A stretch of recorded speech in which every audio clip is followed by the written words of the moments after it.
Hey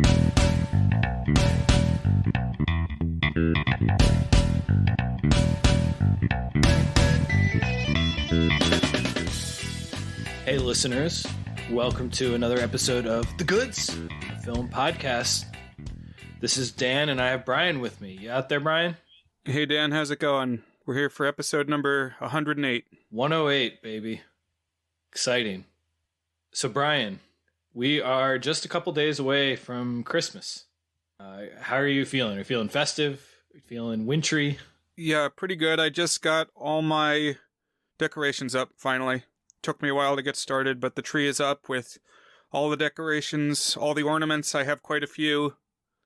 And now it's all intact and in place, and we're ready.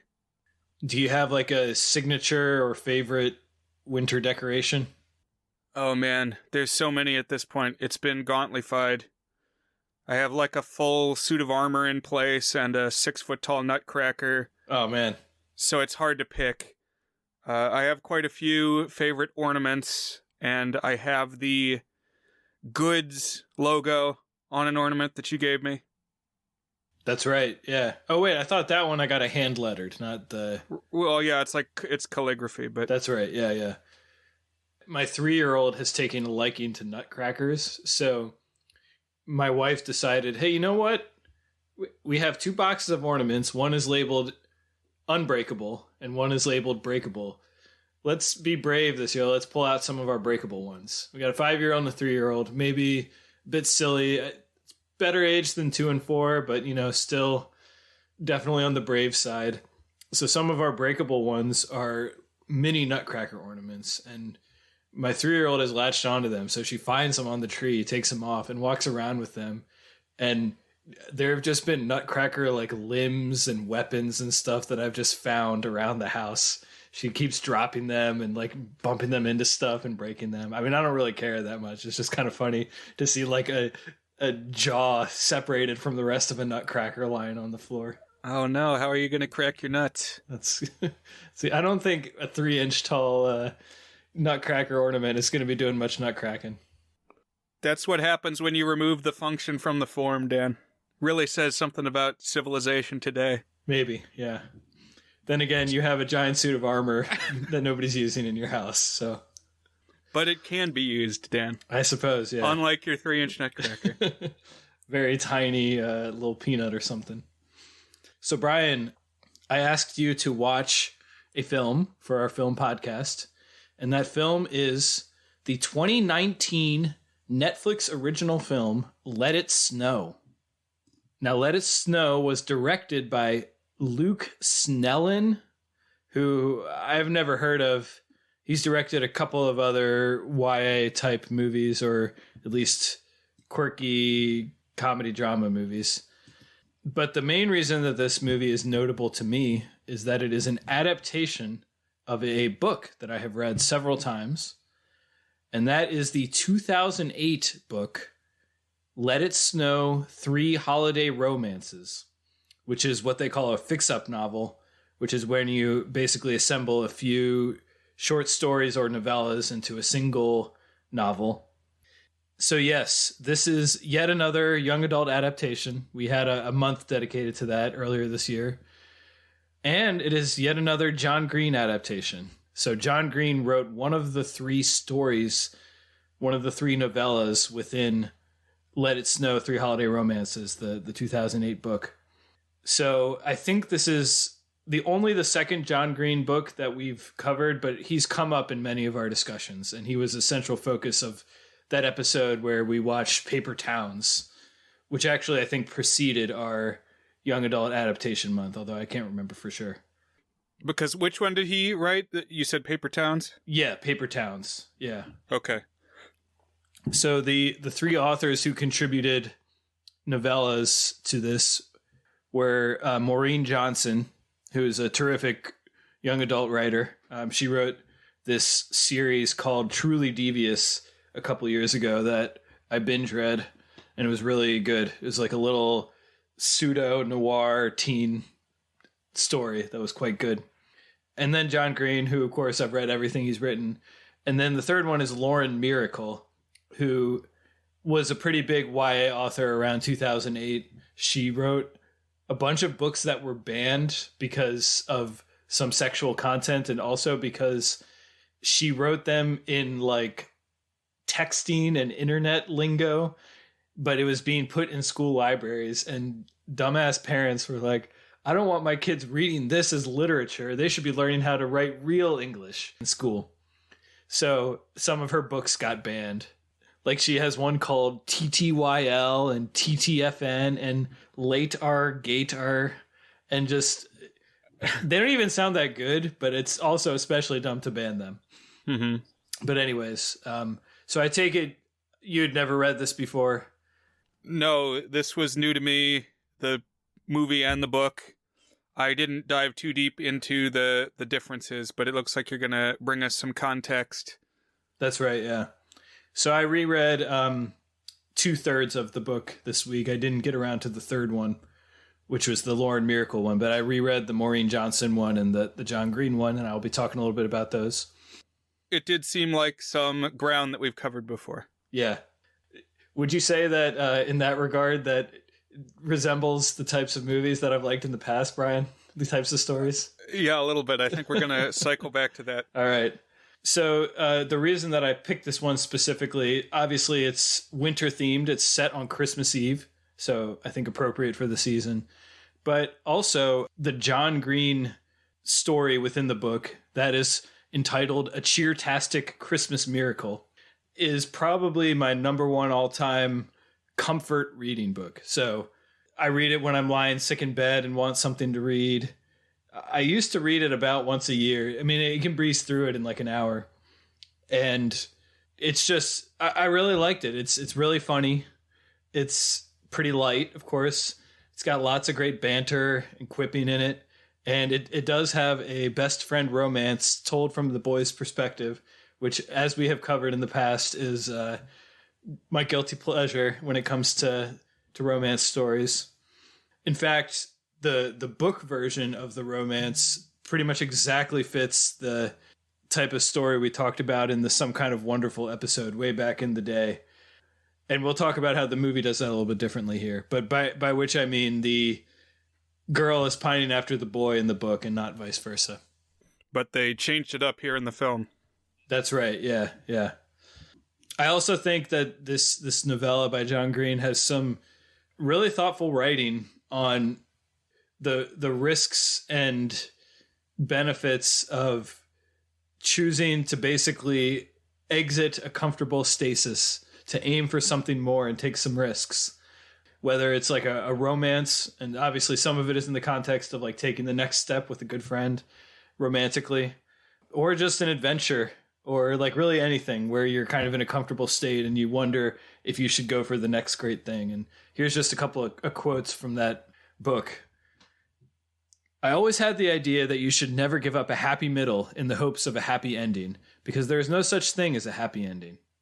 And sometimes that happy middle looks so great that you can convince yourself that it's not the middle, but will last forever. And then he goes on a bit later, what could I lose by continuing that had not already been lost?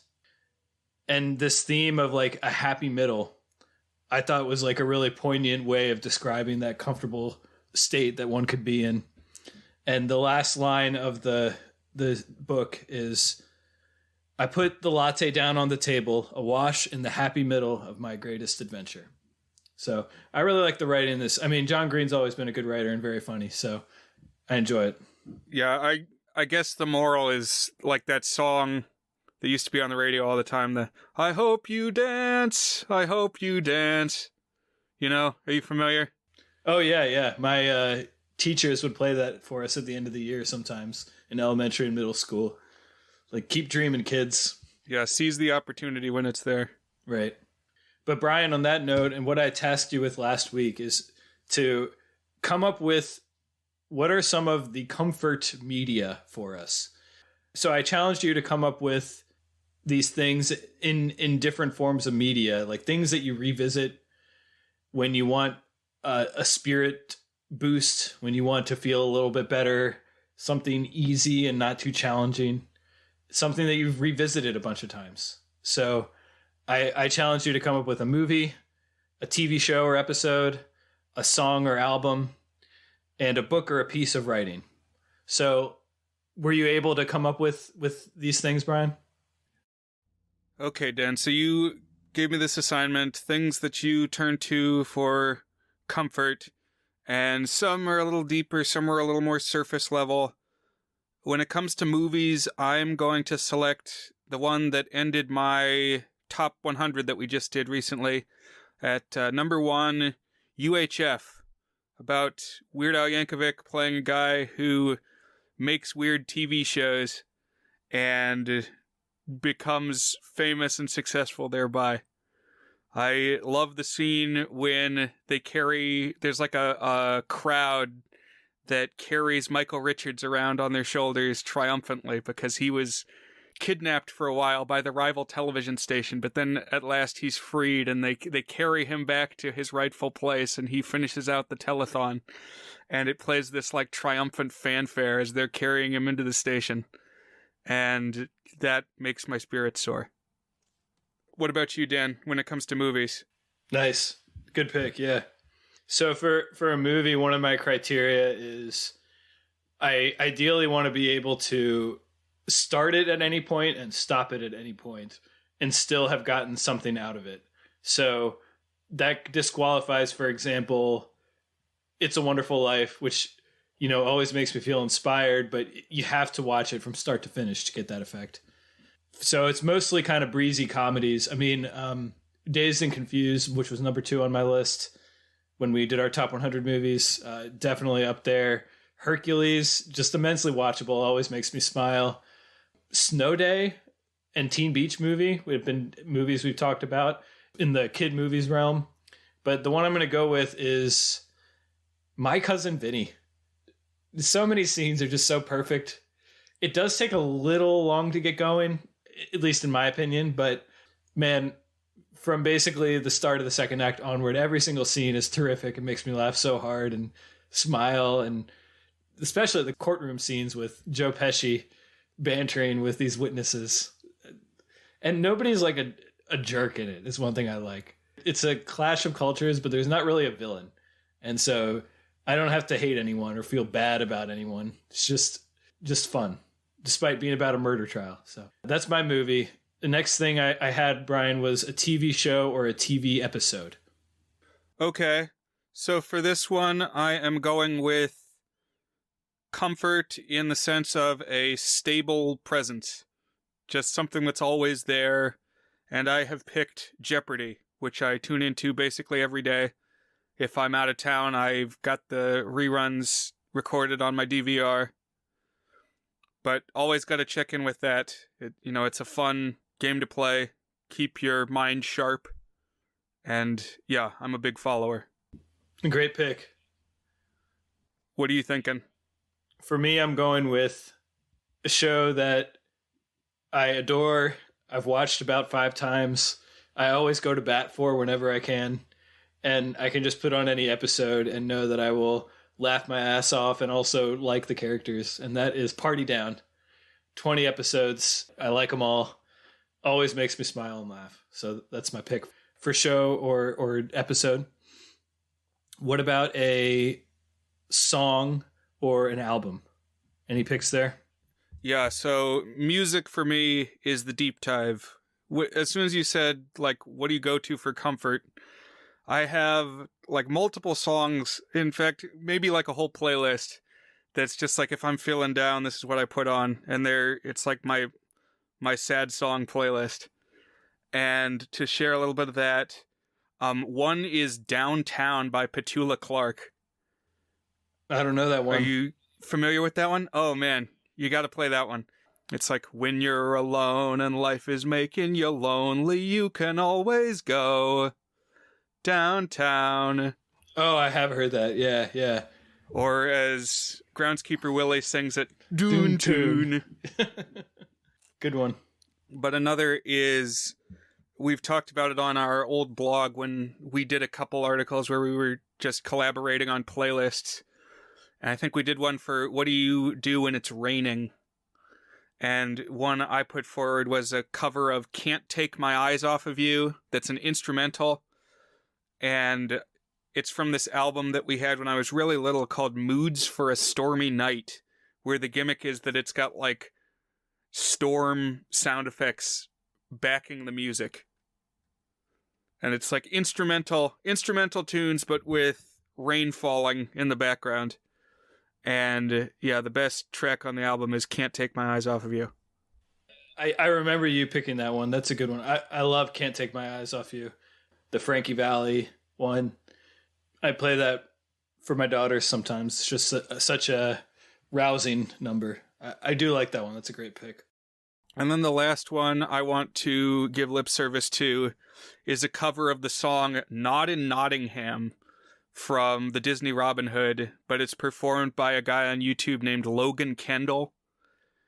And he does these like acoustic guitar songs, some that he writes himself, but a lot of covers too. And it's very evocative. This is like the Down in the Dumps song when everybody's in jail in Disney's Robin Hood because they didn't pay their taxes. You got to send us that cover. I don't think I've heard that. Oh, I will. But that's the song that it goes, every town has its ups and downs. Sometimes ups outnumber the downs, but not in Nottingham. It's got Roger Miller as the rooster. Alan Adale, Robin Hood's bard buddy. Gotcha. I haven't watched Robin Hood in my adult life. That's one that I have to go see again. I think maybe not in 2023, but at some point I'm going to get through all of the Walt Disney Animation Studios that I haven't seen in my adulthood. Cool. I have a couple friends who are doing the watch through recently. I think Teddy was one of them. There's certainly gaps in my knowledge. Robin Hood is one that I watched all the time growing up. It's probably been a while since I've seen it, but when I was doing the construction job, my foreman really liked the Disney Robin Hood growing up, and he had this nice car that was a Cobra Spitfire, and he had the license plate Sir Hiss. Oh, that's awesome. Who is the snake character in Disney's Robin Hood. That's really cool. All good picks, Brian. For me, I'm like you, where I have like a deep well of music that I can listen to for any mood. So it's kind of hard to narrow it down to just one or two. So I'll just throw a couple out there and then I'll pick one. But Be My Baby by the Ronettes, which is the Phil Spector produced masterpiece from the 60s. Just a perfect pop song, very cheery and well sung and great to sing along with. I don't know how much of a rabbit hole to go into on these, but there was a short-lived band called Bandits of the Acoustic Revolution, or BOTAR, or BOTAR, and they only ever released one EP, and 4 of the 5 songs on the EP were just covers or subsequently covered by the band Streetlight Manifesto. So it's essentially a spin-off of the band Streetlight Manifesto, which is a ska rock band that I really, really love. We talked about them not too long ago. They were the one that did the end of the beginning tour. Anyways, Botar, their EP, the best song on there is one that's never been covered by Streetlight. So if you want to listen to it, you have to listen to the Botar version. And it's called It's a Wonderful Life, like the movie, but it's unrelated to it. It just happens to be the chorus. And it's this really lovely, wistful, unique sounding song. And it's got some darkness to it, but it just makes my heart glow. It's a terrific one. Awesome. The soundtrack to How to Train Your Dragon is also there for me. I mean, there's a bunch of soundtracks, but that's probably the one that's at the top of the list for just hit play on it, and it improves whatever I'm doing. Last one, and this is going to be my official pick, is You Belong With Me by Taylor Swift. Real cornball pick, I know, but a great one to sing along to. And it has just always been kind of stuck in my head. A song that I have loved, and I will probably, at an April Fool's episode at some point, depending on how long this pod goes, bring the music video, because I could go deep on the music video. Okay, yeah. I was going to talk about the music video too. That it's very intriguing to me that the one that he's with that isn't her is also her. Yeah, it's amazing. She's both. We're going to have to do a deep dive on that at some point, because very compelling. Remember how we were surprised that I talked about Heavy Metal Parking Lot, the 15-minute documentary, for an hour? I think we would be surprised how long I could talk about the music video for You Belong With Me, too. So we'll do that at some point. Last one, a book or a piece of writing. So I've already given mine. Mine is the Cheertastic Christmas Miracle by John Green from Let It Snow. But do you have any that come to mind for you, Brian? Okay, so off the top of my head, I was thinking of bits of writing, as you said. And the one that I have come up with is a quote that I first heard from the history podcast guy, Dan Carlin, who I've name-dropped a few times. But it's originally from the author James Baldwin. And he says, "You think your pain and your heartbreak are unprecedented in the history of the world, but then you read. It was books that taught me that the things that tormented me most were the very things that connected me with all the people who were alive and who had ever been alive." That's awesome. James Baldwin is such a good writer. I've read 2 books by him.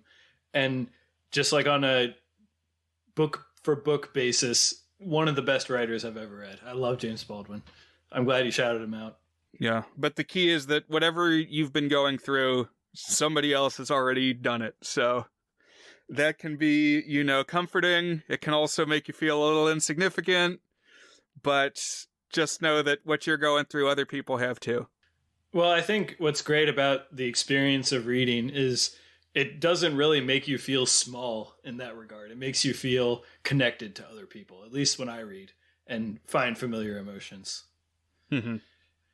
Thank you for sharing that with me. And I'm going to post this topic on the Discord, so we'll see what some of our listeners have to say about what some of their comfort things, their comfort media are.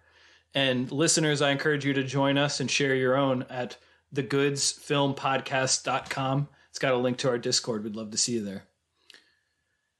But on to the topic at hand, the movie Let It Snow from 2019. So as I mentioned, the 2008 novel was adapted in 2019 by Netflix. A cast of a whole bunch of rising teen stars who had been in different things, some of them previously child actors, some of them not, and many of whom have gone on to really interesting careers just in the 3 years since then. And I imagine 10 years from now, we'll look back and a couple of these names will pop out at us like, wow, they were in that cheesy teen romance that was on Netflix. But this is basically the teen version of Love Actually, in that it follows a bunch of different stories across one day. I guess Love Actually isn't just one day, but the way that it kind of hops between different stories, and you're kind of getting a panorama of all these different characters that are all tied together in some way. In this case, it all happens around the town of Laurel, Illinois. We might have to do a Love Actually episode at some point, because I'll just chime in here to say I thought this was better than Love Actually. Really? Interesting. I hadn't done a qualitative comparison on that. I'll have to think a little bit about it. Yeah. I guess actually we did do a whole Love Actually podcast episode, but it was a long time ago. It was in the proto goods. Yeah. Shout out to Gavin, one of our listeners, and he guested on our pod. I can't bring up Love Actually anywhere without him talking about how it's one of his least favorite movies in the world. Oh, it's not good. I don't like it. But anyways, it's interesting because the book is broken into like 3 distinct stories that, although they have some interlocking parts, each one is a standalone.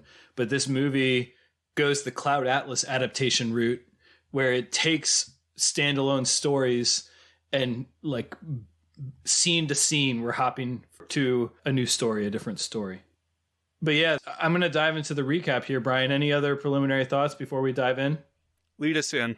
Sure. So, like I mentioned, it's Christmas Eve, and not just is it Christmas Eve, but a big snowstorm has hit this town of Laurel, Illinois, and our story is narrated, at least the intro and the outro, by Tinfoil Lady.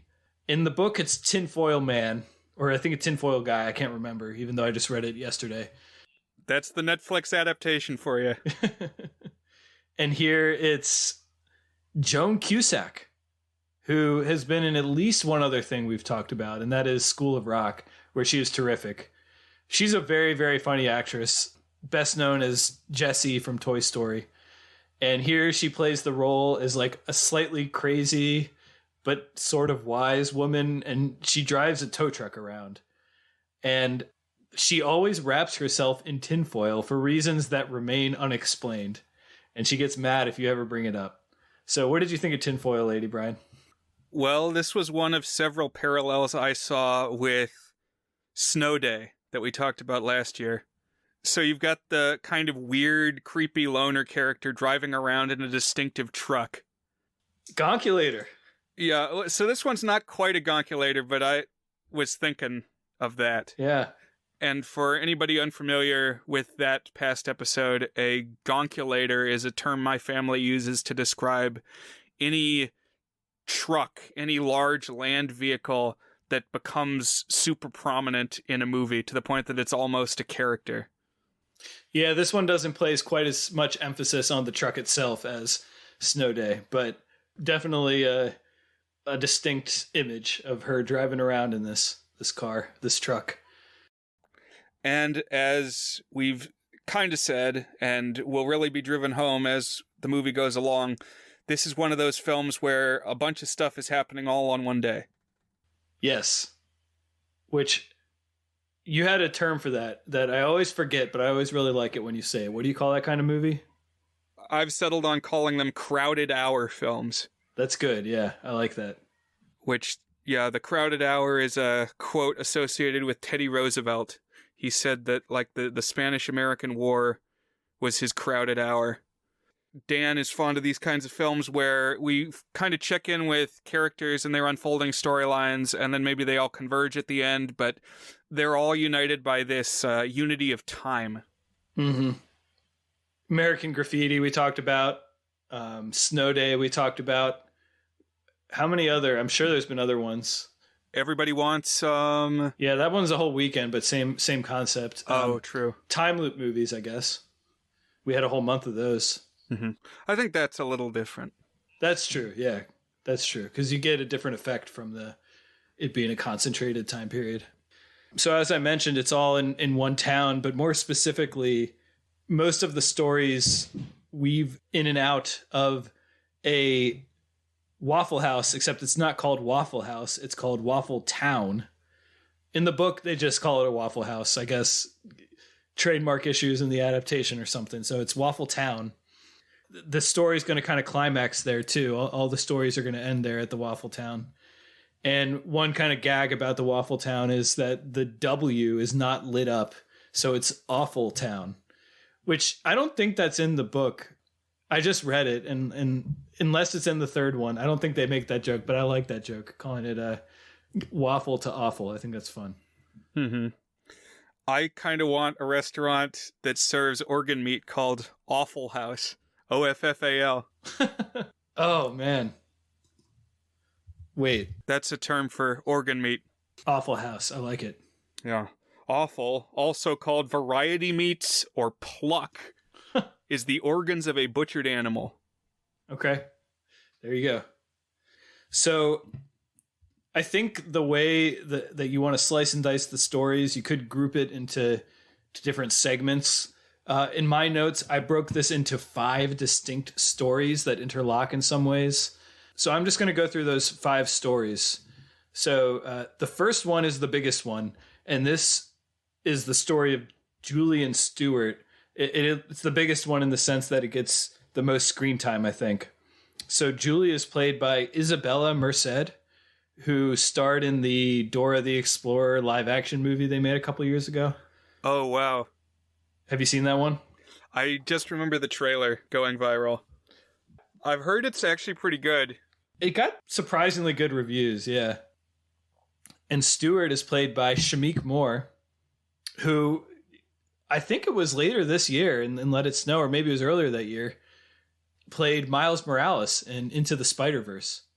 So, I mean, obviously that's a voice acting role and not an actual acting role, but he's really good in that. And I really like his speaking voice in this movie, so it kind of connects that he had a prominent voice acting role later. So this one is pretty closely based on a story in the book. That one is the Maureen Johnson one called The Jubilee Express is the name of that novella within Let It Snow. And the premise here, so we have Stewart, and he's like a big pop star. He's got a hit song. This was a Love Actually connection for me because there's a ongoing thing about a pop star, although in that case it's like a crotchety old guy played by Bill Nighy rather than a young teeny bopper star. So I did kind of see that connection. Yeah, in Love Actually, you got the guy he's almost like Mick Jagger or something, and he's very cynical about he's going to make this Christmas single because I guess in the UK they've got top of the charts, which I guess is especially prominent and covered at Christmas time. So everybody wants to have the number one Christmas song. But we'll talk about that when we inevitably cover that as an episode. Yeah, that song, right. And we do get to hear this song. Not the best song, not the worst song. It was fine. It reminded me of there's a Justin Bieber song, Christmas song, that gets radio airplay this time of year. I think it sounds like that. But I do think Shamik Moore actually provides the vocals for the song, which is kind of cool. I guess all of these, young stars are probably like multi-talent individuals who can sing and dance and also act some and model for magazines and stuff. But yeah. So the character of Julie is actually named Jubilee in the book, which is kind of a running joke. Why would you have the name Jubilee? There's like a elf town, like a mini Christmas town that's more prominent in the book. It gets a little bit of play here. Like she's out shopping for a little figure for the elf town of her mom, the Christmas town for her mom. And that's how she bumps into Stewart because she's taking a train home and bumps into him there. But Jubilee is the name of something related to the elf town, and her parents are so obsessed with it they named their daughter after that. So that's like a gag in the book. I was wondering, Dan, do you have experience taking the train places? Only the Metro, which is the DC train. And the Metro is not all that great. And it's not horrible. I think it's gotten better. But I always get depressed like at the state of public transportation when I'm driving down the highway and I'm going faster than the public transportation. It like chugs along at 40 miles an hour if you're driving down 66 or something. But what about you, Brian? Well, I mean, if you count the Metro, I would call that just an excuse not to park in the city. That's what I use the Metro for. Then you don't have to worry about parking your car. But train-wise, I think of that as being like a longer trip. And so, I think of a train as being distinct from a subway. Okay. And so when I would take the Amtrak train is going back and forth to Williamsburg at the fall break, like the Thanksgiving long weekend. So that is not an especially long trip, but you could theoretically stay on the Amtrak train, and I had friends who were going to like Boston, and they were going to keep riding it like all the way up the East Coast. But I have distinct memories of the very first time I took the train to make this trip just from Williamsburg up to the DC area, because, like in this movie, something had happened that had like blocked the tracks or made the tracks unusable. And so we were just parked out in the woods like Polar Express for like 4 hours, just in the middle of nowhere. So it was a weird first train experience. Yeah, wow. But I was relating to it a little bit here. That's pretty wild. I can see that putting you off trains. It's like, I don't know, I guess you have delays in traffic if you're driving or your flight can get delayed. But I've heard riding the train is a pretty good experience. Like it's a superior customer and travel experience to riding a plane. But I have never actually ridden one, at least in my adult life. So it was a lot like a plane, actually. The seats were like a plane. They had those fold-down tray tables that looked like they had come right from a plane. But you stayed on the ground, obviously. Right. So yeah, like you mentioned, the train that they're both riding, this is Julie and Stewart, gets stopped by the incoming snowstorm. And Stewart and Julie bump into each other. Stewart thinks she's a fan, And Julie kind of resents him for this presumption and what appears to be a glitzy life that he leads. But when they decide to bail out of the train, they kind of do so at the same time, and they start walking together through Laurel. They make a stop at the Waffle Town where some cheerleaders arrive, and they escape out the window, and it's kind of cute where they're getting to know each other here. And eventually they go and they meet Julie's mom and grandpa. So one thing we know is that Julie's mom is sick. And over the course of their conversations, Julie comes to learn that Stuart really doesn't have any family that he's close to, so he spends his Christmases lonely. And he likes this little town because he's really appreciative of the fact that everybody kind of knows each other. He's kind of seen some romance in it, and she's feeling kind of trapped by it. So they kind of have these contrasting worldviews, because she was actually recently accepted into Columbia, the college, but she doesn't think she's going to be able to leave home because her mom is sick. So when they're getting dinner with her family, we have this scene that I really like where they turn on a Rolling Stones record. You brought up Mick Jagger, but they kind of mimic doing the Mick Jagger dance. He's got this real distinct duck walk type dance. And they play this deep cut of a Rolling Stones song called 100 Years Ago, which is a really inspired choice. I always love it when movies go for deep cuts rather than the obvious needle drops. And so I was really digging this scene. But then we kind of hit the second to third act. You always got to have the conflict in these little rom-com situations. And the break comes when, Stuart and Julie are connecting, and Stuart's kind of learned about Julie's dilemma, and he offers to pay for a nurse to support her mom so that she can go to college. But then Julie gets really mad at him for thinking of her as a charity case, which is something that they had joked about when they were talking in the Waffle House. And then Stuart's publicist arrives and whisks him away with them in this state of conflict. But of course, things need to resolve. So Julie shares with her mom that she got into Columbia, and her mom convinces her to go. And she has this line that I really like, the mom does in convincing Julie to go to college. She says, "It's survival to retreat, but if you retreat, you also miss the good things. Your life is to be lived, not put into a neat container to try and control. When life offers you something special, you take it." So that's kind of in the same vein of what we were talking about with the quotes from the book earlier, Brian. Right. Being able to recognize a pivotal moment and make use of it. Yeah, exactly. Yeah. So Julie can kind of see how now maybe she can leave. She's feeling free and optimistic, and she learns from social media that there's a big brewing party at the Waffle Town, which again is going to be the climax of all these stories. And she decides to go to that party, and who should show up but Stuart shows up too. And they finally kiss, and they agree to meet in New York City, where she will be a student at Columbia, which is, of course, right in the heart of New York City. Couple thoughts on this one. It has the deepest script and like the most that it's trying to do and the most character development. And I think it's pretty good. And I think that the actors have really good chemistry, but it's actually kind of dominant to the rest of the movie. There's like a 15-minute stretch where we don't visit any of the other stories. We just hang around on this one. It had me wondering if maybe Netflix or someone had like another screenplay somewhere, and they're like, you know what? This isn't quite enough to be a whole movie by itself. And someone passed it along to the Let It Snow team and like, hey, you just copy and paste chunks of this story. And that can be one of your romances, because it kind of felt a little more developed than the other ones. Mm-hmm. I think it definitely gets the most screen time. So that was story number one. So now we get to story number two, which is the story of Tobin and the Duke, as she goes by. And they are played by Mitchell Hope, who is from the Descendants trilogy, which I know we're going to watch at some point on the pod. It's one of the only Disney Channel musicals we haven't talked about.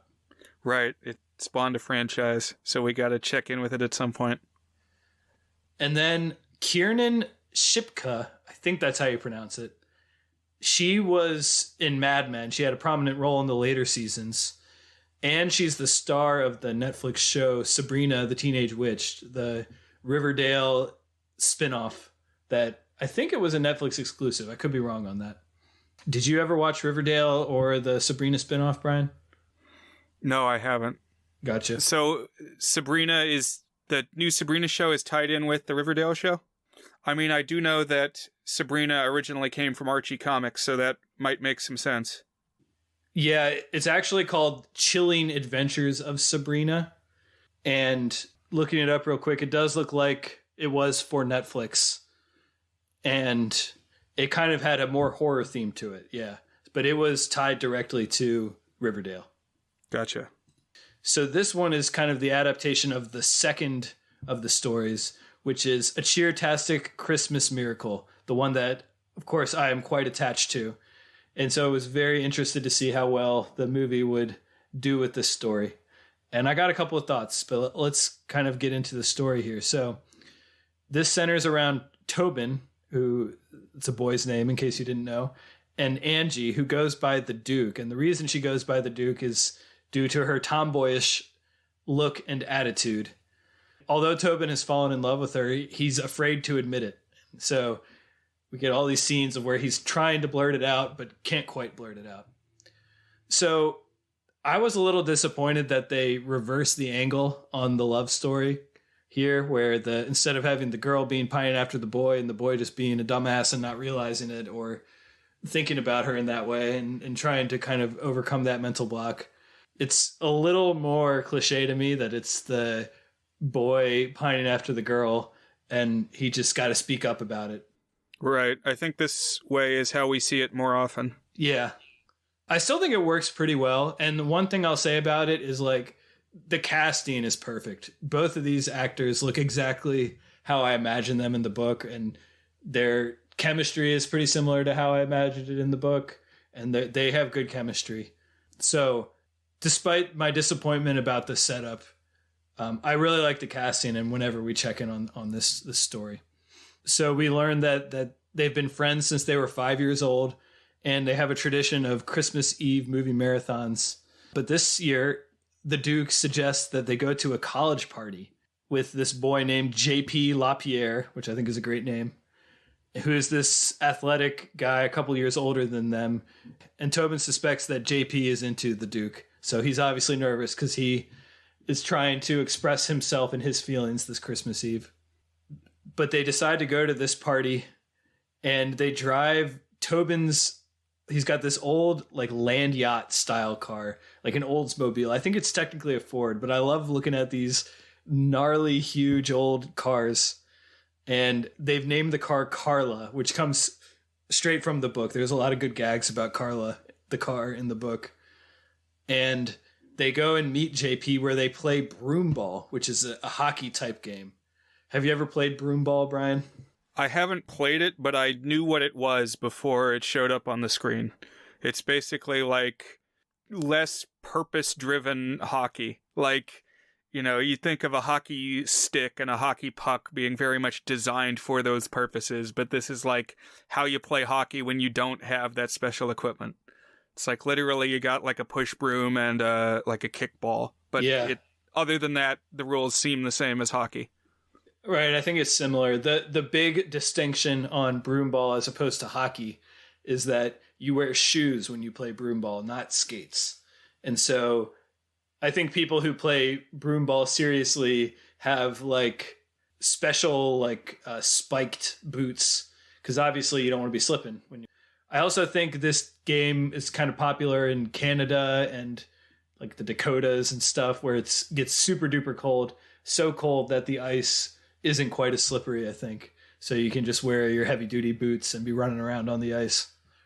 But during this game, we meet the Reston brothers, who make these D-bag bully characters. They're played by twins, and they beat up on Tobin pretty bad during the game. We get a lot of shots of him getting decked and knocked over. That looked really painful. I agree. Like, he's functioning better than I would expect. Yeah, it's like they make this big thing out of him getting knocked down, and then like the next scene he's like, oh no, I'm fine.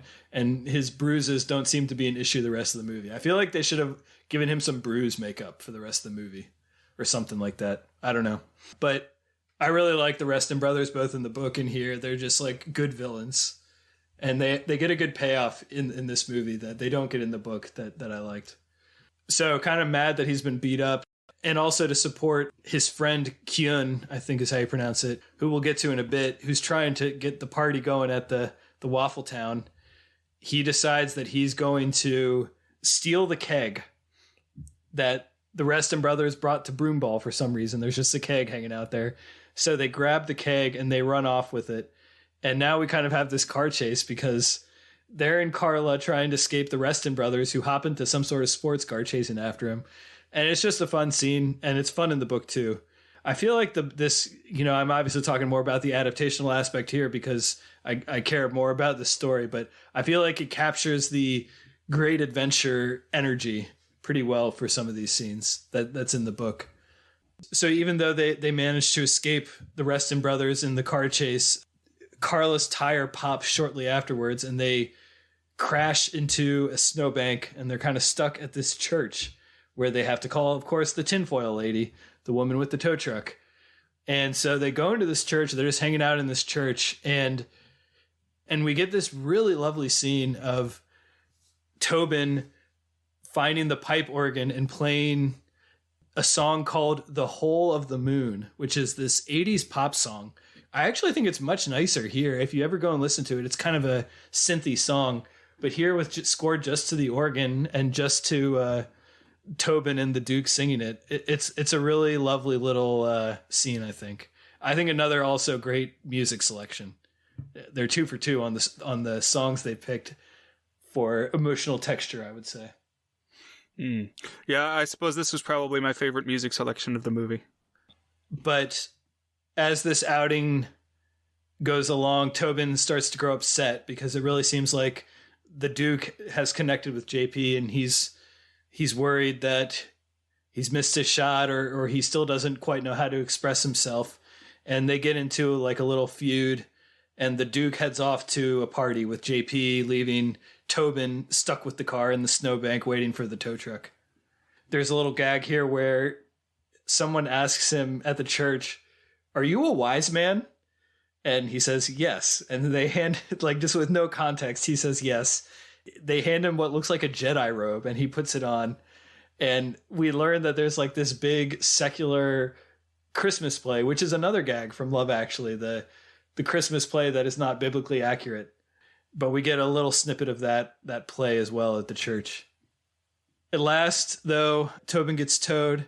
He goes to the big party at the Waffle Town. And another scene I find pretty funny is the Reston brothers confront him. They've caught up with him in the keg.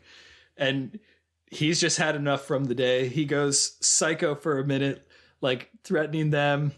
And it seems like it's the moment where he's just going to get clocked in the face by one of them. But they laugh it off, and they kind of have some affection for him for being a crazy dude. And they all share a drink together, which I think is a pretty good payoff. I kind of wanted to know what the Reston brothers did, because multiple characters are like, I thought they were in prison, as like a joke. But I mean, most of the movie, they're tearing around, chasing people with their car. Like, there are several near misses. So I wanted to know, like, what these guys allegedly have done before I embrace them too fully. That's a good point. Yeah. It's like, you could start to think of some crimes where if that's what they'd been accused of, you're like, maybe I don't want to be happy that the Reston brothers are befriending my protagonists here. Exactly. Let's let them be the villains. The Duke eventually arrives at the party too and finds him there, and they reconnect, and they both confess their love. The best friends, now lovers, and they kiss. And I really like this monologue that Tobin gives. There's a few good quotes in this. So what he says is, "Angie, I'm in love with you." And it's not like, in the traditional sense. It's more like, I think of you every minute of the day. I just want you to think I'm cool all the time. When something funny happens, you're the only person I want to tell. When something sad happens, I just want to know if you think it's sad. And when I saw you with JP, I wanted to kill him. Like I actually wanted to murder him. I want to be with you for the rest of my life, Angie. Which, that is not pulled from the book at all. And I think it's a nice little monologue to overcome the best friends to lovers barrier. But I love the way the Duke responds. She says, wow, that was actually pretty traditional. It's a good punchline. I think he's laying it on awful thick. That's true. Yeah. I mean, it's not too much different from in Bucket of Blood when he basically says, let's get married. And that's like the first thing. Maybe saying I want to spend the rest of my life with you is a little strong. That's definitely true. Yeah. I think overall, all these storylines work out unrealistically well for these characters. Gotta have all your happy endings, though. Yeah, there's not really a sad ending. I guess there's one character who doesn't... Well, no, that's not even true. I was going to say who doesn't end up with someone, but we'll get to that in a second. But I guess the key is that she turns out to be into it after he makes this big speech. Yeah, that is true. So one thing that this is missing compared to the book is what is her perspective on this? Like, she kind of says at the end, I was starting to realize that I felt the same way about you, and that was weird for me, and I also made it weird. But I think more of her perspective would have given this story a little more depth and a little more payoff at the end, I think. Because you're right. She's like, yeah, I guess I am too. And we don't have any reason to know why that might be. So story number 3 is between Dory and Carrie. So Dory is played by Liv Hewson, and she is from nothing that I've seen. It looks like her biggest credit is she was a recurring character on Inhumans, which was, I think, one of the Netflix Marvel shows. And then the other leg of this romance is Anna Akana, or maybe it's Anna Akana. I'm not sure. She is a YouTuber. And this story, I think, was invented more or less whole cloth. There's a couple of references from the book brought in, but this storyline does not exist in the book. And this is the one where we have a same-sex romance. I feel like Netflix felt like they had to get one of them in there, if you're going to be cynical about it, because none of the ones in the book, all of those were heterosexual romances. Right. Yeah, Netflix has got their boxes they got to check. So not too long ago, we are told Dory, who is a worker at the Waffle Town, she had this magical romantic night with Carrie where they like deeply connected and felt like it was something special. But while she is working at Waffle Town this Christmas Eve, her posse of cheerleader friends appear. And despite Dory like attempting all sorts of cute gestures to kind of recreate the magic of that one night, Carrie is completely cold to her. Until one point, Dory approaches Carrie as she's heading to the bathroom, and Carrie just starts kissing her, like acting like everything is good. But then again, later, she's cold again towards her. So, like, what's going on? Dory finally takes a stand to Carrie that you need to decide how you feel about me, and you need to act that way. And Carrie admits that the problem is that she hasn't come out to her friends, but Dory has finally inspired her to do so because she thinks Dory is really cool, how confident and open she is. And they eventually get together. Her cheerleader friends, who she was skeptical of letting down, are cheer for her when they kiss. And that's how this story number 3 ends. So for me, this was easily the weakest of them. And I think that's just by the nature of the fact that it didn't have the rich source material as a basis. The actors don't really have too much chemistry, and I didn't really feel like, I don't know, I feel like if we'd actually seen some of their original connection, it would have worked a little bit better to feel the draw between them, but I never actually felt the draw between them, and it just felt like a little repetitive. Right, it had happened off screen, and then the resolution is, again, way too unrealistically positive for me to buy it. Because not only, okay, yes, the connection was genuine, and this is the life that the girl wants to choose, but also all the friends she was worried about not accepting it just instantly accept it. Right, they cheer her on. I mean, I think there's something to that in, like, the theme of be who you are, and, like, you're probably more afraid about what people will think of you than they ever actually do judge you. But you're right, it's just like happy, everybody's good, you know. No shading there, I guess. So story number 4 out of 5 stars Addie, who is played by Odeya Rush, I think is how you say it. I saw her this year in the movie Cha Cha Real Smooth, which I liked. And she was also in Lady Bird. Have you ever seen this actress before? I didn't recognize her. I take that back. I did recognize her, but I didn't know from what. I just looked at her filmography, and she's in the Goosebumps movie from 2015. Oh, okay. What did you think of the Goosebumps movie? It's pretty good. I would recommend it. It's like as good as a movie based on 62 children's books can be. I really like her. I think she's got this weird energy.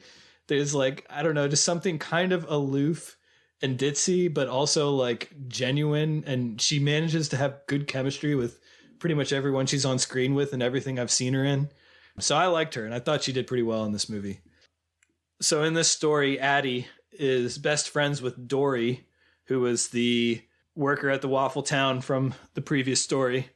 But she's kind of facing her own romantic crisis. She has this boyfriend, Jeb, who's played by Mason Gooden, who's been in a few things recently. He was in this movie I saw called Fall, which is this thriller about these climbers who get stuck on a tower up in the sky. But also she was in Scream 5. She was in Five Cream. He was one of the teens. So I thought it was fun to see him again. He's not one of the killers in that one. There's like a set of twins, I think, and he's one of them. But she is finding that her boyfriend is consistently evading her. And she sees from his social media that he's at the Waffle Town, where just with some friends. So like everything keeps converging here at the Waffle Town, which I kind of like. I like that there's this place where you get different social groups and types of characters into the same space. I always think that that works well in a story. But she hitches a ride with Tinfoil Lady. So I guess this is where we get the most Joan Cusack action, is in this thread of the story, because they have this back and forth about the merits of technology, her phone specifically, as a tool for human connection. And it kind of culminates with Tinfoil Lady taking her phone and throwing it out the window, which, okay, like it's one thing to tell someone they're wrong, but phones cost like $1,000. Like you can't just throw someone's phone out the window. I don't know. I got mad as someone who recently bought an expensive phone at the prospect of someone doing that. It gets like run over by a car too. Yeah, it was extreme. But she gets to the Waffle Town, and there she confronts Jeb, who is indeed sitting with another girl. And Jeb's kind of put off by this, and he's like, "You're being annoying and real clingy." And Addie kind of loses it, and she pours a shake over the head of the girl that Jeb is sitting with. But Dory, who is, of course, there too and is facing her own romantic conflict, isn't really giving any sympathy to Addie, who has come across as kind of crazy and clingy here. And is like, you need to be less selfish and needy and boy obsessed. And this makes Addie very mad. For a minute here, I thought where this was going to be going was Addie and Dory actually connecting. It's like they're best friends at first, and they have these moments where they're like, you're really cool and you need to be with someone who appreciates you. And they have good chemistry together. So I was like, where is this going to be going? But it doesn't go the route of Addie and Dory getting together. Right. I thought Dory was interested in Addie at this point because, I mean, she's got the problems with the one girl who won't acknowledge that they're together. Right. And so, yeah, I thought this was the resolution we were moving towards. Although Dory's like, you need to, see the people who see the value in you. You need to fall back on the people who are into you already, and you don't need to change yourself. It's kind of laying the groundwork for them to get together. Right. Yeah, it certainly seemed that way to me. So Addie has another conversation with Tinfoil Lady. I don't remember quite how they get back together. I wouldn't get back in the car with the Tinfoil Lady after she threw my phone out the window, but they do. And eventually Addie sees the error of her ways, or at least that she maybe should be a little bit more appreciative. And she goes and buys Dory a pet pig, which kind of comes out of nowhere. It's referenced in one scene early in the movie that she likes pigs. But this is a much more major point in the book, because this one is actually based off of, I forgot to say, based off of the third book, the Lauren Miracle one, which is entitled The Patron Saint of Pigs, that is like a really important thing to Addie's friend. And that's kind of how she realizes it and the payoff on it. We've talked about this. Pets are not a good surprise. A pet is a commitment. You don't just say, oh, guess what? I got you a present. It's a pet for you to take care of, especially something difficult like a pig. It's not like a cat where you just put out milk once a day and clean a litter box. You know, a pig is a big responsibility unless you set it down to the farm or something. I just want to know who has one for sale. Like, at least around here, you don't see that very often. No. I wonder if pig's something you can just get as a pet. I don't know. Like, I know there's some pets you can only get if you have a license or something like that. Right. I'm sure it depends on where you live. As part of their best friends making up, Addie gives this pump-up speech to Dory, who's kind of in the midst of the dark period with Carrie, who's, not really acknowledging her feelings. And she gives this pump-up speech, which I think is in the pantheon of best friend pump-up speeches. Like, I'm just going to read it to you because I think it's great. She says, "You are 1000% flawless. Like, there is literally nothing wrong with you. You are an incredible friend. You make me laugh when I'm freaked out. Even when I'm being a complete dick, you're still there for me. You are the coolest, most badass human on this planet, okay? If you and Beyonce were trapped in a house that was on fire and I could only save one of you, I would let Beyonce die. And if somebody doesn't see that, that's not your problem, because you deserve to be with someone who wants to shout from the rooftops how great you are." That I would feel motivated if anyone ever said that to me, I gotta say. Mm-hmm. I'm going to be really cynical for a minute, which is just to say that it's like softened somewhat for me. Harder to buy if it opens with "you're 1000% flawless." Like, I mean, you're not, though. Nobody is. I mean, you could say all those other things and have that be true. You're an incredible friend. You make me laugh when I'm freaked out, and so on and so forth, and have that all be true and have that be validating. But to say, like, you are perfect, that's too much for me. Oh, man, you just made me think of that. Maybe the parallel for this one in Love Actually. To me, you are perfect. Exactly. Man, I don't like that movie. Like, what does he think his end game is going to be there? Oh, it's so stupid. It's just incredibly stupid. And he makes that whole wedding video. Yeah. Oh, super creepy. I really don't like that movie. Oh my God.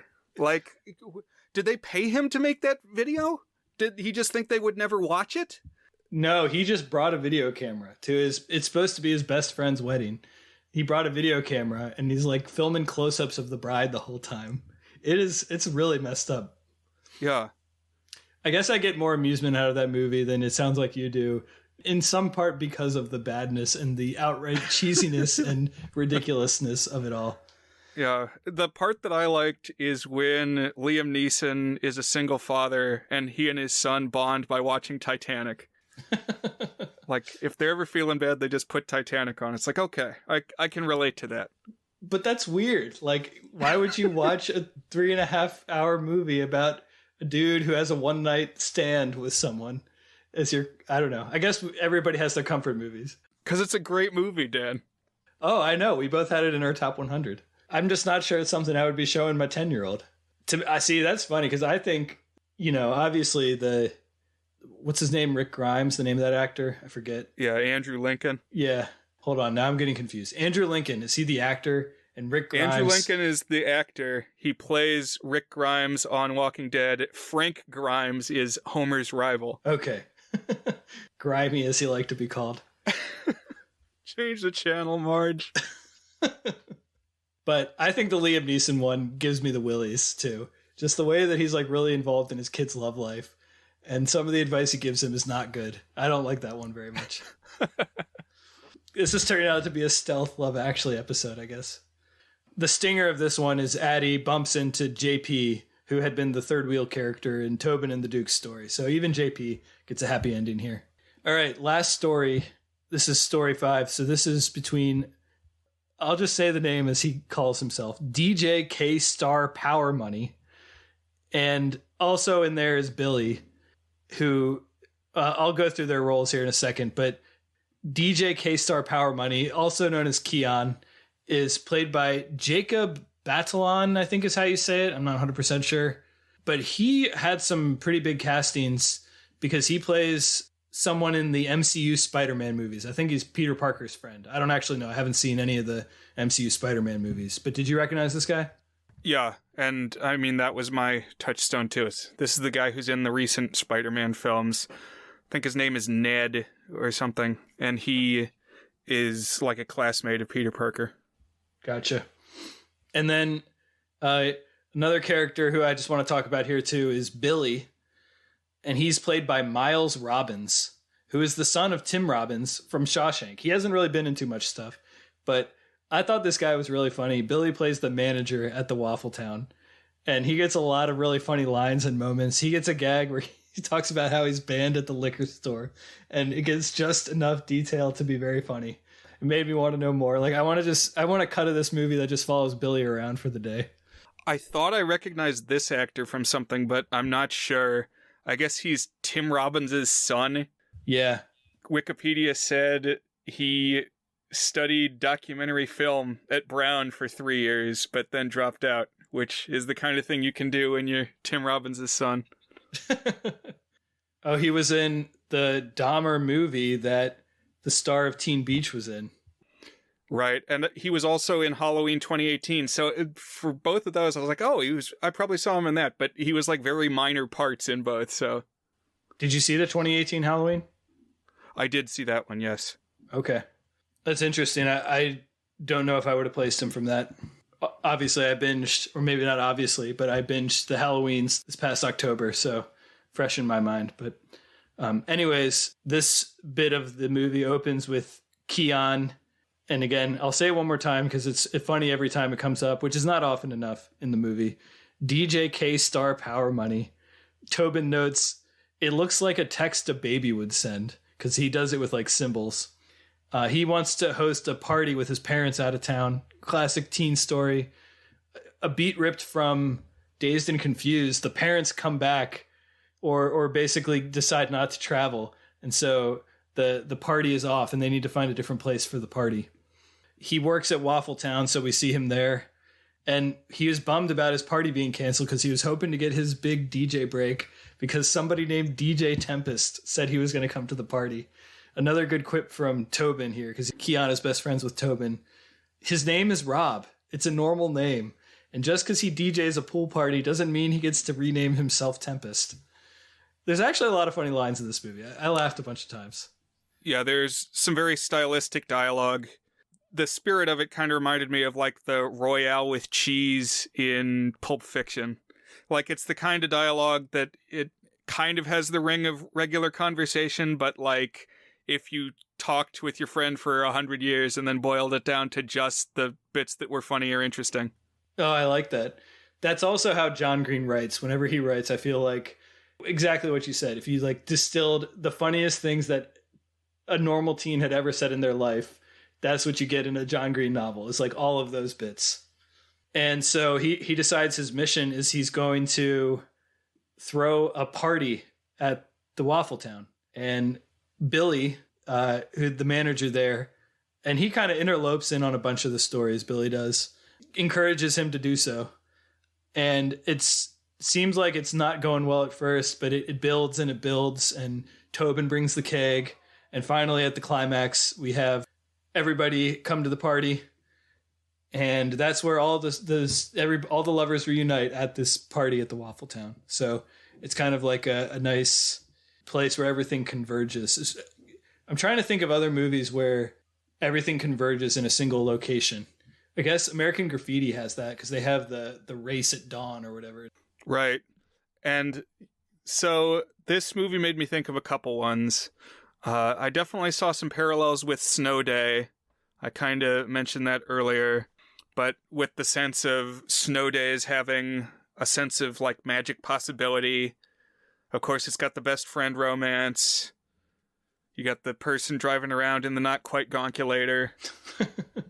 But the one that I saw the most parallels with is a movie that I'm not sure we've talked about very much. I'm sure I've mentioned it at least once, but The Night Before from, I think, 2015. Oh, I like that movie. That's a fun movie. Yeah. And I saw a lot of parallels because that's one that also takes place all on a Christmas Eve, and it's got characters that we follow throughout the night, and it builds towards this big epic party, and it also has like a creepy loner character on the fringes. And, well, you mentioned already that Tinfoil Lady narrates this movie, and like when everything is happy and wrapped up at the end, she gives this big dramatic narrator send-off.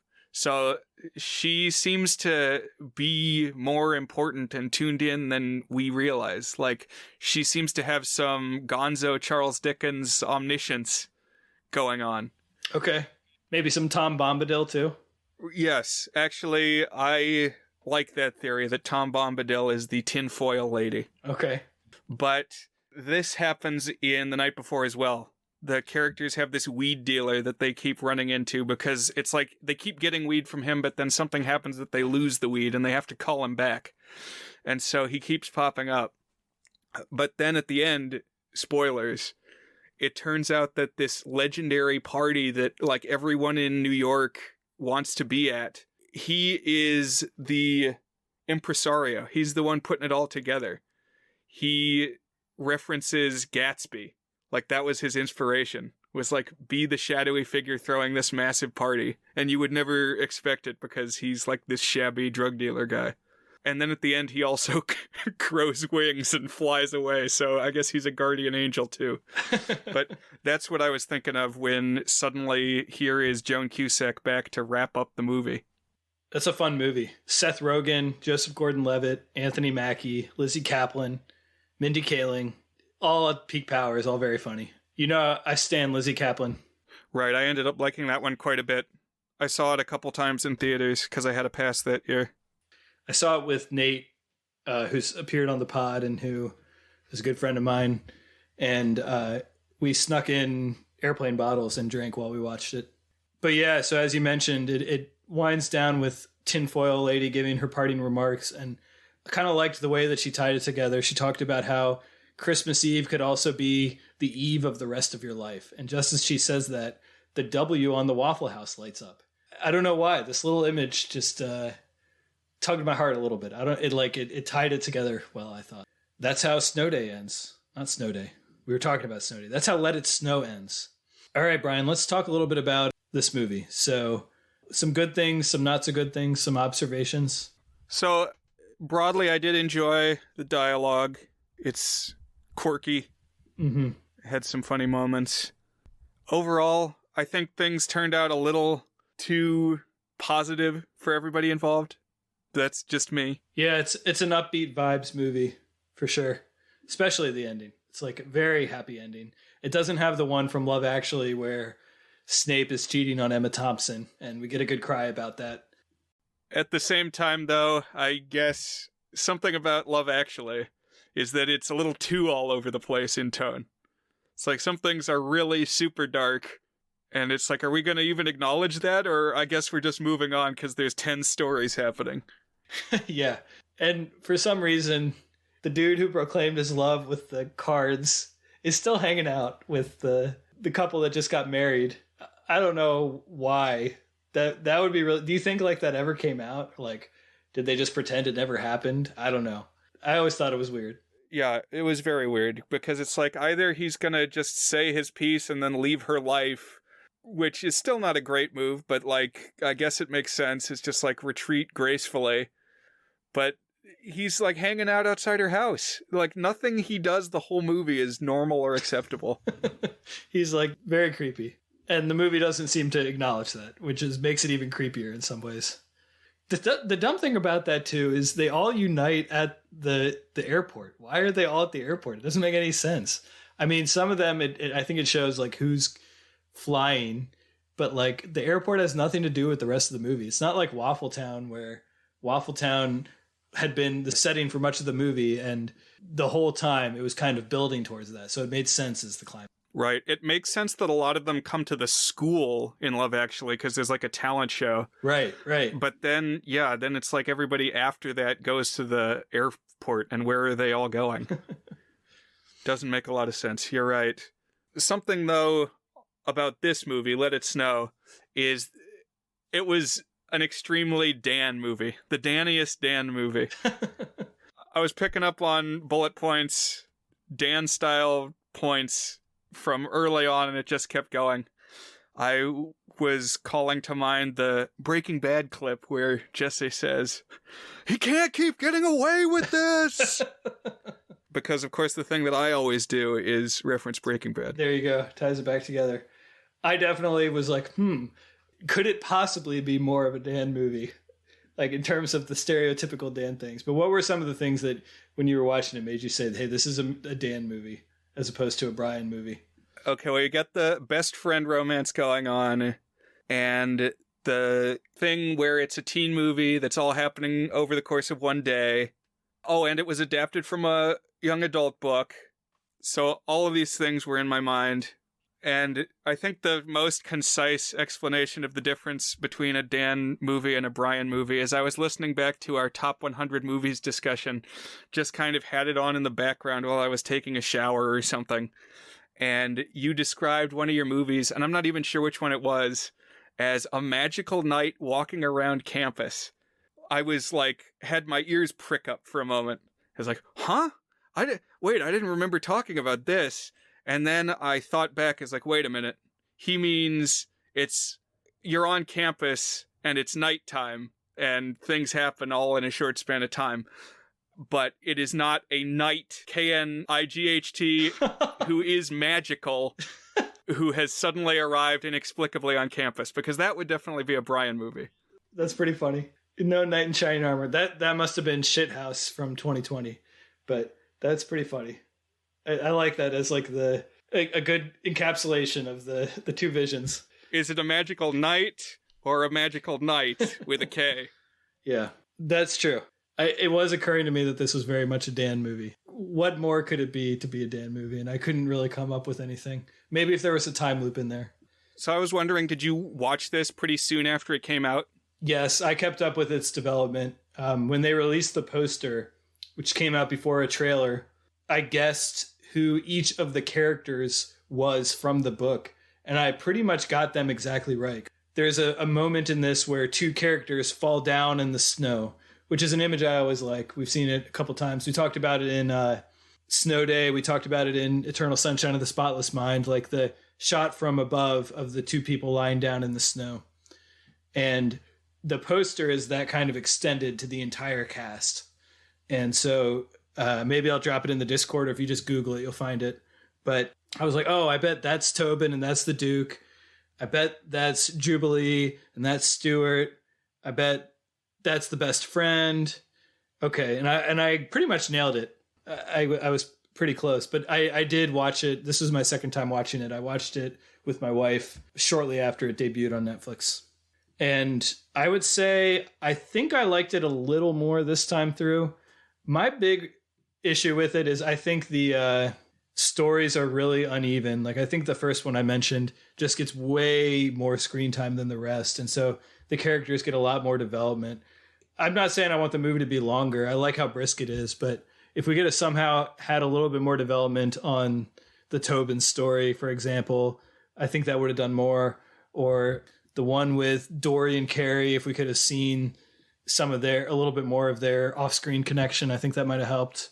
But I don't really know how you add some of that without making the movie too much longer, because one of the things I like is that its credits are running by minute 85. So, yeah.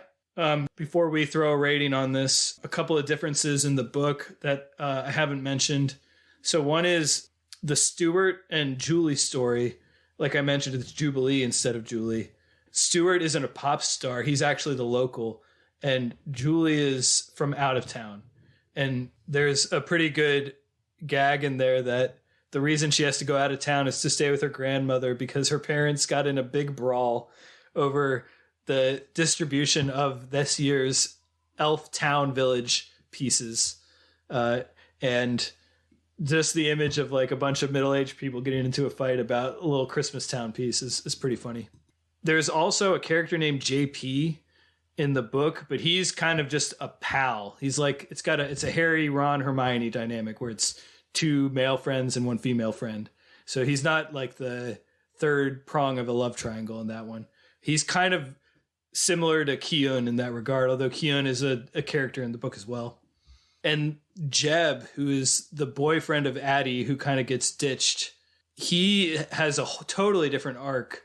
There is a thing where Addie thinks she's being ignored, but it turns out that Jeb is like desperately trying to find her, but his phone is broken, and we actually like get snippets of him and all the other stories. So it's this totally different little arc for him there. And the big one is that doesn't end at Waffle Town. They're all standalone stories that end in their own way. So one of the contributions I liked is that it all comes together. Any other thoughts on the movies, good things, not so good things, before we jump into Is It Good, Brian? No, I think I'll kind of throw it into discussion as I'm giving my value. All right, sounds good. So Is It Good is our signature section where we each give the movie a rating on our 8-point goodness scale, ranging from very not good, which is a 1 out of 8, to our masterpiece rating, toward a good, which is an 8 out of 8. So Brian, is Let It Snow, the adaptation of the 2008 novel released on Netflix in 2019, good? So I was on the fence a little bit with this one. It's not a bad movie. I feel like we've hit a lot of these beats in our coverage before, which is not necessarily a good or bad thing. I'm like right on the fence between a 3 and a 4 out of 8. And so I was looking at other movies that we've given ratings to. I like this more than Everybody Wants Some. I like it maybe on par with Last Day of Summer, which was the middle school time loop movie. It may reach just into a 4 for me, a good-ish. And I think it is awfully generous to its characters in the terms of the endings that we arrive at. But that's in the spirit of its moral, which is don't just sit around in your happy medium, as you said. It's make the leap, take the chance, and you... What's the other saying? Fortune favors the bold. That is maybe a more concise expression of the moral here. So it kind of makes sense that things turn out well. But so, yeah, I guess a 4 for me. 4 out of 8. What do you think, Dan? I have a lot of ambivalence and mixed thoughts on this one. As an adaptation, it didn't quite nail my favorite story. It got the dynamic a little off and made it a little more cliche, but I really liked spending time with those characters, and I thought the casting and acting and writing were all pretty good for that. And then the other stories are hit or miss. I do feel like it's, as I mentioned, the pacing and distribution wise, it's a little lumpy. And it also just, it makes me feel pretty happy in spite of its cheesiness and it, the fact that it's just a bunch of teen rom-coms. It's not pushing any boundaries with its storytelling or its form. It's just a cheerful holiday romantic comedy that's heightened a little bit because it's spread out across a bunch of different characters in this little town. I mean, it's better than like a generic Hallmark movie. It has more personality and color and sharper writing than that, but it's not special. So my head is saying a 4, good-ish, but I was just smiling the whole time I was watching. I was having a great time. I was laughing a lot. I laughed like 5 or 10 times, which I don't laugh out loud watching movies all that much. So it was pretty good. I'm going to give it a very soft good, a 5 out of 8. So you were on the low end of a 4. I was on the low end of a 5. Not all that far off, but there you go. That's Let It Snow from 2019. So Brian, thank you for indulging me.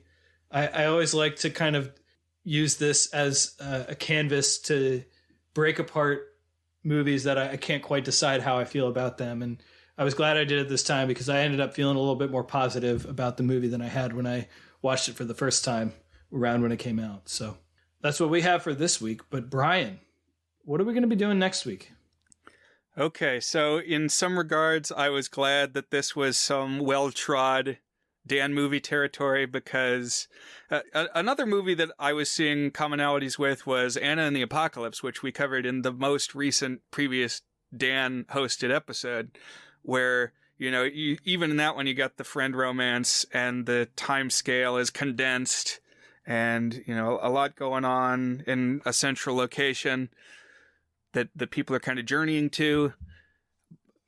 All of that to say that my next pick is kind of going to be a continuation of my last one when we were talking Elmo Saves Christmas, because up next we're going to do a New Year's Eve episode. It'll hopefully drop just before New Year's Eve, so if you want to, we'll give you a time code when you got to start the episode, and, you can ring in the new year with us officially.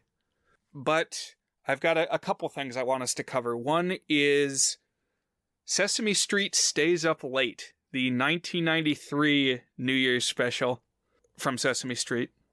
And so that we're not just becoming an all Sesame Street podcast, I also want to bring into discussion a short film called Dinner for One from 1963. That is a bit of a deep cut, and we will explain the significance of it when we reconvene. Did you have anything you wanted to talk about New Year's specific, Dan? I don't have it laid out yet, so I will think a little bit about it. Maybe I'll announce it on the Discord, but I'll come up with something and let you know, Brian. I think it'll be good. We will talk about resolutions, plans for the year ahead, things we liked, good things and not so good things about 2022. It's going to be introspective, and hey, we'll have some more Muppets. Sounds good to me, Brian. Thank you. You too, Dan. This was fun as always. Thank you, listeners, for joining us. See you all next week around the new year. Bye.